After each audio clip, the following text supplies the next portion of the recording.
ہم تو سمجھتے ہیں صرف دنیا کا فائدہ یہی فائدہ ہے، حالانکہ بھائی یہ دنیا کا فائدہ تو فائدہ نہیں اتنا بڑا جتنا بڑا دین کا فائدہ ہے۔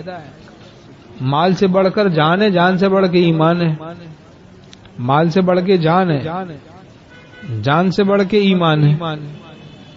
ایک صاحب مجھے ملے، بوڑھے تھے، تو اپنا بہت بڑا مکان جس کا ہزاروں روپیہ کرایہ ماہانہ آتا ان کو، لیکن بیچ رہے ہیں۔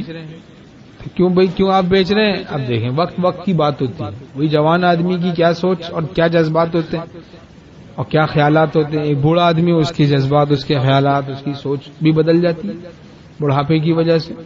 کتنے ایسے ہیں وہ اتنا اعلیٰ مکان جس کا ہزاروں روپیہ کرایہ آ رہا ہے، لیکن وہ اس لیے بیچ رہے ہیں کہ ارے بھائی کرایہ دار کہتے ہیں، میرا کبھی کہنے لگے ہمیں کرایہ دار کہتے ہیں، کبھی فون کرتے ہیں، ارے بھائی ہمارا نل ٹوٹ گیا ہے، تو پھر میں جانا پڑتا ہے، مجھے نل بنانا، کسی پلمبر کو لے کے میں نل بناتا ہوں۔ تو میں چاہتا ہوں ان تشویشات سے بچوں اس لیے میں یہ مکان بیچ رہا ہوں۔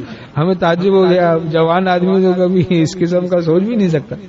اب ان کے لیے یہ کہتے ہیں کہ بھائی یہ چونکہ مال اللہ نے بہت دیا، کہتے ہیں یہ تشویش کے کاموں میں کون پڑے، پریشانی کے ان کا کوئی ہوتا نہیں ہے، ہمیں کہتے ہیں، پھر ہمیں جانا پڑتا ہے اور یہ کرانا پڑتا، چھوٹے موٹے کام پھر وقتاً فوقتاً کرانے پڑتے۔ میں نے سوچا کہ چلو اس کو بیچ ہی دو، بیچ کے پیسے ادھر ادھر جو بھی کرنا ہے کر دو۔ اب کیسی عجیب تعجب ہو، ہم حیرت سے اس کو تک رہے ہیں کہ یہ بات کیا کہہ رہے ہیں، لیکن وقت کی بات انہوں نے سوچا ہوگا اب بڑھاپا آ گیا، چند دن رہنا ہے، ذرا سکون سے جیو سکون سے دنیا میں جی لو، تشویشات کے باتوں سے بچو۔